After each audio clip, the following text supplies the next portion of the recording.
So welcome to this next video. So in this one, we're going to talk a little bit about the spiritual self-care, and we're going to continue with the purpose, finding life's purpose. So in the last one, it was about exciting goals, things you might want to do.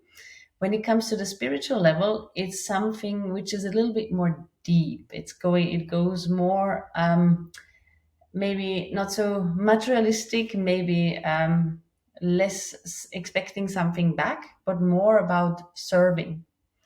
So it's really an inner work. It's a wisdom, it's an intuition. It's something which in our trainings we have been constantly be reminded to explore our life's purpose. And our life's purpose is not at all about like, okay, now I need to know what I am here for, and if I don't know, I'm going to get totally stressed out. It's not at all like that. It's about this constant exploration of your dharma. In the Sanskrit it's called dharma. And again, to give life more meaning. So in the previous one, it was about the excitement, about the fun. It's good to have these things and to set those goals, to have hopes and dreams. And this one is going much, much deeper. So there is an exercise again. So I'm going to keep this video short.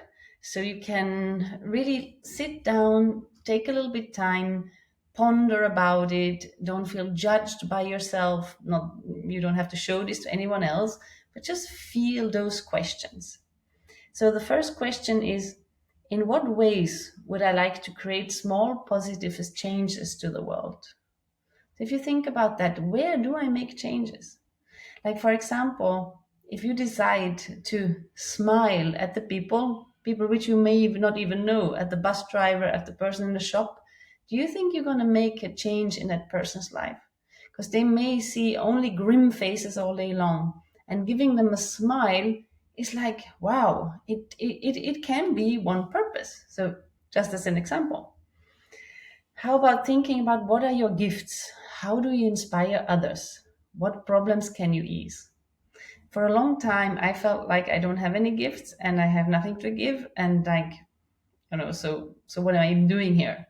And even when I was teaching yoga, I felt like, well, it's nice to give people these nice exercises and a way to connect to themselves, but I never felt like I am actually the person who is responsible for giving this. It was more like I'm just bringing on the knowledge which I got from somebody else. But in the end, I feel, since I'm a yoga teacher, that I have been easing definitely people's problems. And that could be, somebody comes with a low back pain and you give them an exercise and they're like, wow, that's amazing. Maybe you have been helped by some of those self-care tips. So I'm really grateful that I'm able to give nowadays. And I also nowadays understand that I have gifts I can give. So what are they for you? What inspires others? Everyone has something, and you do too. You just have to trust that you have. And then the third one is, what activities make me feel present or bubbling with joy? Why do these activities bring you joy?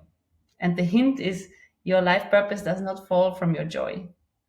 Those of you who have been coming to the studio or know our practice, you know that our connection is always with the heart, and it's always about joy, because that is the closest way to find out who you are and what you want. So what makes you joyful? For me, it's been the asana, the exercises in yoga, the meditation. Oh my God, there's little things which give me more joy than a deep meditation, because that connection is something which we can't get on the outside. So it's very, very special. But it doesn't have to be for you anything to do with yoga. It can be whatever you do, whatever makes you happy, whatever, drives you. So once you start to like figure out all those little things, again, without judgment, you may come to a conclusion. Here is the exercise to write joyful activities and why does these activities make me happy. And to be honest, this can be a process and it can take some time. So it's not about that you're doing this exercise and I'm like, yes, now I got it. It won't be like that.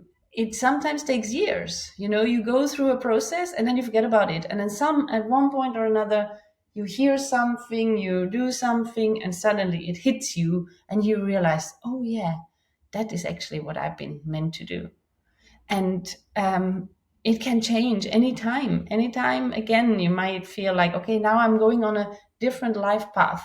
And this is a new kind of goal, a new kind of like purpose in my life.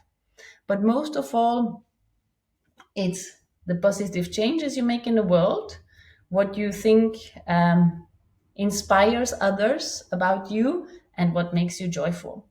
So think about those three, and I see you in the next video.